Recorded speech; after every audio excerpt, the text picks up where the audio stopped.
हिंदू संगठन, जितने भी संगठन नारे लगाते हैं हिंदू के ही तो सबसे ज्यादा बच्चे मरे हैं। कहाँ गए वो संगठन? बीजेपी हो या कोई भी सरकारी पार्टी हो, उसका एक एक बच्चा उठा के मार दिया जाए, क्या हालत हो जाएगी देश की। पार्लियामेंट तक भी जा सकते हैं, अगर लास्ट में नेपाल का सीन करना पड़ा तो नेपाल भी हो सकता है।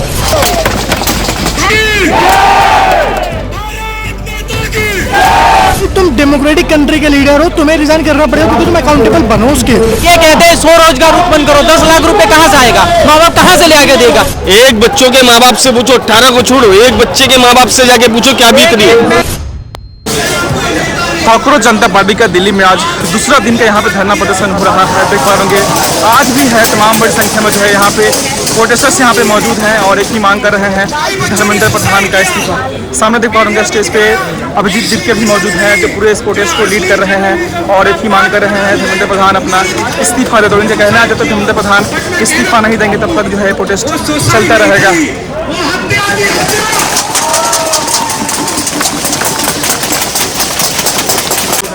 और देखिए किस प्रकार की है बड़ी संख्या में छात्र युवा महिला यहाँ पे आई हुई है, इस प्रोटेस्ट में शामिल है और सब लोगों की एक ही मांग है धर्मेंद्र प्रधान अपने बच्चे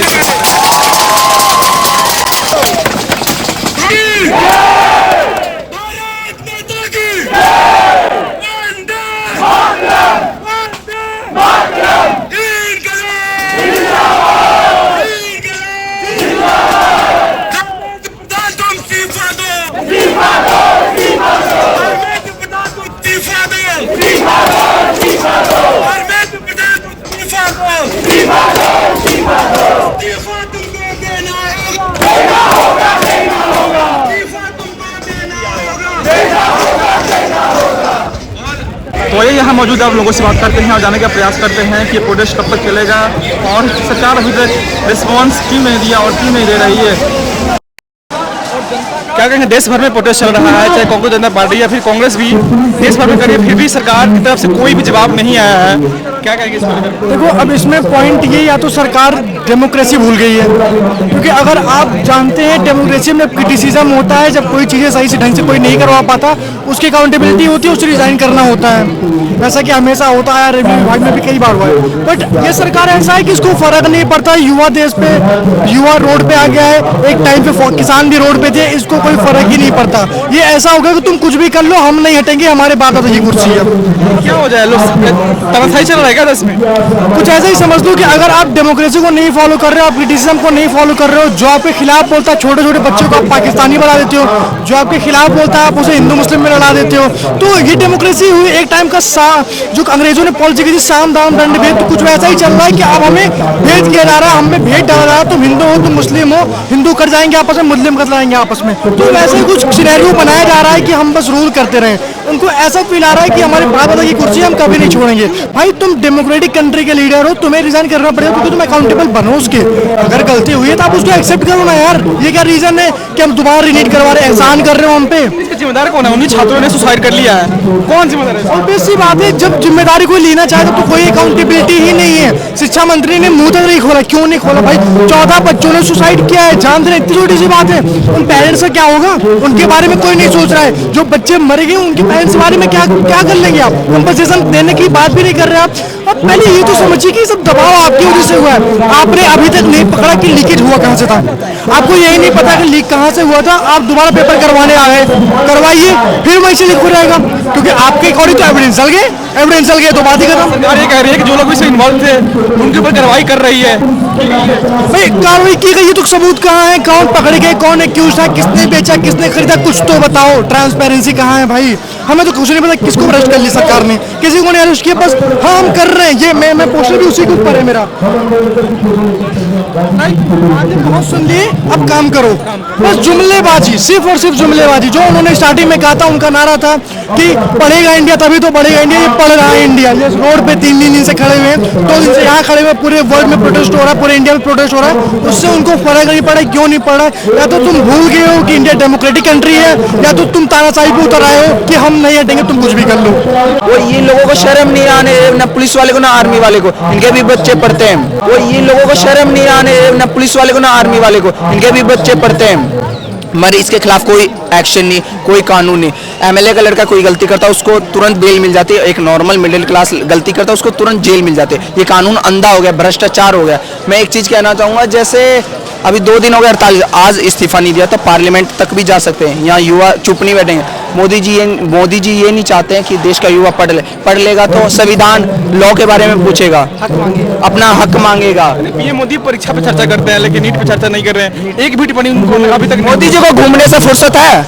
मोदी जी का काम करने का तरीका देखिए, 6 लाख का सूट पहनूंगा, 4 लाख की घड़ी और 8 लाख का जर्मन का चश्मा पहनूंगा। मोदी जी का काम देखिए करेगा। और 12 करोड़ की कार में घूमूंगा। पुराने प्रधानमंत्री को ये कोसते पंडित जवाहरलाल नेहरू कहने। पंडित जवाहरलाल नेहरू तो कुर्ता पजामा पहनते थे, धोती पहनते। महात्मा गांधी तो धोती पहनते थे। मैं ये पूछना चाहूंगा, पंडित जवाहरलाल नेहरू ने जो किया छोड़ो उसे। आपके पास पावर है, आपके पास कुर्सी, आप क्या कर रहे हो? धज्जियां उड़ा रहे हो, मजाक कर रहे हो संविधान का। आपको जरा भी परवाह नहीं है देश की युवा किस डायरेक्शन में। और युवा को अच्छा रोजगार और अच्छा एजुकेशन मिले कैसे होगा? चाइना जापान से कंपेयर करो ना, पाकिस्तान से कंपेयर कर रहे हो आप, इतने घटिया स्टेट ये कंट्रीज से कंपेयर कर रहे हो। मैं क्या बोलूं, मोदी जी को शर्म आनी चाहिए। Shem you Modi ji. आज दूसरा दिन है यहाँ पे प्रोटेस्ट का, कब तक चलेगा आप लोग? 7 डेज तक चल जाएगा जब तक मोदी जी जवाब नहीं दे। मोदी जी का हाथ कांप रहे, घबराए हैं, डरे हुए हैं। पार्लियामेंट तक भी जा सकते हैं। अगर लास्ट में नेपाल का सीन करना पड़ा तो नेपाल भी हो सकता है। नेपाल का भी करेंगे? हाँ कर सकता है, क्योंकि ये युवा चुप नहीं बैठेगी। एक इस्तीफा तो मांग रहे, कौन सा तुमसे तुम्हारा पीएम की कुर्सी मांग रहे, दे दो मुझे, मेरे को पीएम बना दो। मैं ये तो नहीं मांग रहा हूँ, तुमसे इस्तीफा मांग रहा हूँ। तुम्हारे बस की नहीं है नीट का पेपर रुकवाना। और काफ़ी ऐसे पेपर होते हैं जिनमें बच्चे, जिनके माँ बाप ने 20-20 लाख रुपए एजुकेशन पे खर्च किए, जमीन जायदाद बेच के एजुकेशन पे लगा दो, उसका बच्चा डिप्रेशन में आके सुसाइड कर लेता है। उस पर क्या बीती? मैं आपको एक मामला में बताऊँ, वहाँ एक लेडीज बैठी है, वो बुजुर्ग है, वो 2 दिन से वहीं बैठी, खाना पीना, बीमार भी है, मगर ये मीडिया कवर नहीं करे। गोदी मीडिया वहाँ बैठी है, नोएडा बैठी है, बड़ी बड़ी न्यूज़ चैनल वाले कवर नहीं करते। छोटी छोटी चीज़ों को इंपॉर्टेंट होता है, जो टॉपिक होते हैं स्टूडेंट के, बट नहीं करते इस चीज़ को। शर्म आनी चाहिए इन लोगों को। मोदी जी जवाब नहीं देंगे तो दूसरा ऑप्शन मैंने आपको बता दिया, नेपाल वाला सीन, पार्लियामेंट तक जा सकते हैं। ये हमारी आवाज़ 2 दिन से धूम में। नेपाल वाला जो आप बात कर रहे हैं, हमारे नेपाल वाला देश में क्या है? ये तो एक तरह से गैर कानूनी है ना। आप पुलिस वाले गैर कानूनी मान लेते हैं, पुलिस वाले का हक है मुझे मारना, लाठी मारना। हम अपनी आवाज़ उठा रहे हैं। पुलिस वाले किस लॉ में, किस संविधान में लिखा है कि ये लड़के को फांसी चढ़ा दो, मार दो बेवजह? अगर मोदी ने इन लोगों को एनकाउंटर करने का ऑप्शन दे दिया, 15,000 स्टूडेंट को 2 मिनट में मार देंगे। इनके पास पिस्टल है, 4-5 का पिस्टल लेके चलते हैं।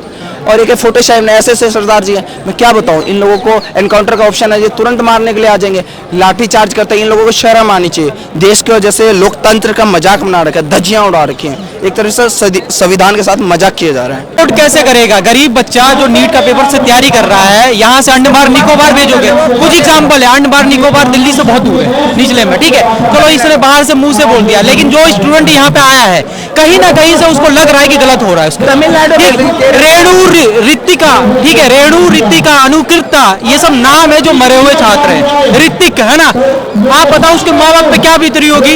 उनके माँ बाप से जाकर पूछो ना कि दर्द क्या होता है। धर्मेंद्र प्रधान की इस्तीफे की बात नहीं हो रही है, यहाँ पे सिस्टम की बात हो रही है। जिस सिस्टम के कारण अगर ये लोग मरे हैं ना, कहीं ना कहीं फेल हो रही है ना सरकार। और क्या, जो सरकार विकसित भारत की बात करती थी, आज ये विकसित भारत दिख रहा है हमें। विकसित भारत में नाम गुमराह कर रही है। नहीं, गुमराह की बात नहीं है। कांग्रेस के समय में या बीजेपी के समय में ये पार्टी का दोष नहीं है, जो अफसर भाई नीतियां बना रहे हैं उनका दोष है। ऐसी नीतियां क्यों बना रहे हैं? ठीक है, जहां पे सरकार फेलियर हो रही है। नीट का एग्जाम पेपर लीक हुआ था, सीबीएसई का हुआ था, ठीक है, इससे पहले जाके देखो जब बिहार में बीपीएससी का पेपर लीक हो जाता है तो कहां से आता है? इतने बड़े बड़े लेवल के जो बच्चा 4-4 साल से तैयारी कर रहा है, बिहार यूपी वाले गवर्नमेंट जॉब की ही तैयारी करते हैं, उनके पास कहां से जाएगा? ठीक है, गरीब खानदान के रहते हैं, ये कहते हैं स्वरोजगार उत्पन्न करो, 10 लाख रुपए कहां से आएगा? माँ बाप कहां से ले आके देगा? तो ये सब ना सुनने की देर है। देखो हमारे प्रधानमंत्री जी को अगर अभी नहीं करा तो ये जो युवा खड़े हैं ना, ये कलम पकड़ना जानते हैं तो पहाड़ फेंकना भी जानते हैं, ठीक है। ये इसी युवा ने इसी उंगली से वोट दिया था और यही युवा ऐसे ही भगा देगी। प्रधान रिजाइन नहीं देते तो आप लोग क्या करेंगे? देखो धर्मेंद्र प्रधान इस्तीफा नहीं देगा, कितने दिनों से पूरे देश में चल रहा है, ठीक है, बड़े लेवल पे होगा ये प्रोटेस्ट, ठीक है। मैं तो चलो यहाँ पे कवर करने के लिए आया था, लेकिन मैं इनके साथ जानता हूँ ना दर्द क्या होता है स्टूडेंट लोग जब तैयारी करता है तो, पता है ठीक है। हाँ, प्रोटेस्ट इसलिए हुआ है क्योंकि आज से पहले कितने बड़े बड़े कांड हो गए, किसी ने इस्तीफा दिया? किसी ने भी नहीं दिया। रेल मंत्री ने नहीं दिया। इतना बड़ा हादसा हो गया और इतना बड़ा हादसा बॉम्बे में हो गया बीजेपी का जाके और देखो, जगह जगह होटलों में आग लग जाती है। परजोर रोवन्ना जाके देखो, बीजेपी का तो था, ठीक है ना? आप जाके देखो, वही क्या बोलते हैं, हरियाणा में एक रोड पे जाके कथित तौर पे एक बीजेपी का ही तो पकड़ा जाता है गलत हरकतें करते हुए। कौन था? ठीक है, लेकिन इन सब हरकतों से अगर बाज नहीं आ रही तो बीजेपी जो शांत बैठे हुए, अभी तक तो मेन प्रधानमंत्री का तो आ जाना चाहिए था ट्वीट। चलो मान लो कि ट्वीट नहीं आना चाहिए था, वो कह देते धर्मेंद्र प्रधान जी जाके कॉन्फ्रेंस कर लो बच्चों के लिए, कम से कम प्रोत्साहन तो देते धर्मेंद्र प्रधान जी की जो हुआ है देश में गलत हुआ। धर्मेंद्र प्रधान जी को छोड़ो, उनसे नीचे वाले नहीं कोई आना चाह रहे। उनसे नीचे वाले आके कहे कि इस सिचुएशन को ऐसे हैंडल कर सकते हैं, चलो इस्तीफा साइड में रख दो। किसी ने भी नहीं दिया, बीजेपी का हो या कोई भी मंत्रियों में, ये नहीं कह रहा आप बताओ, लेकिन आप देखो ना कितने बड़ा 18 बच्चों की जान गई है। एक बच्चों के माँ बाप से पूछो, 18 को छोड़ो, एक बच्चे के माँ बाप से जाके पूछो क्या बीत रही है। जब ये बीजेपी हो या कोई भी सरकारी पार्टी हो, उसका एक एक बच्चा उठा के मार दिया जाए, क्या हालत हो जाएगी देश की? आप जानते हो ना, आप अपने दिल से सवाल करें। 15 से 18 बच्चे मरे हैं, जो हिंदू संगठन, जितने भी संगठन नारे लगाते हैं, हिंदू के ही तो सबसे ज्यादा बच्चे मरे हैं। कहाँ गए वो संगठन? हैं खड़े होते, कहाँ गए संगठन? सबसे ज्यादा तो मरे हैं ना, कहाँ गए संगठन? आना चाहिए था उनको भी, जो वो मौके पे आते हैं ना संगठन जो है, जितने भी खड़े देश में ना अभी जरूरत है, क्योंकि ना बच्चे, मेरा भी भाई है, आपका भी भाई होगा, किसी का भी भाई होगा, तैयारी करने वाले स्टूडेंट है, 10th पास होते हैं, वो सोचते हैं कि गरीब करके बच्चे डॉक्टर बन जाए। 1-1 करोड़ रुपए कौन देगा प्राइवेटाइजेशन में डॉक्टर बनने के लिए? गरीब खानदान का ही बच्चा है। हिंदू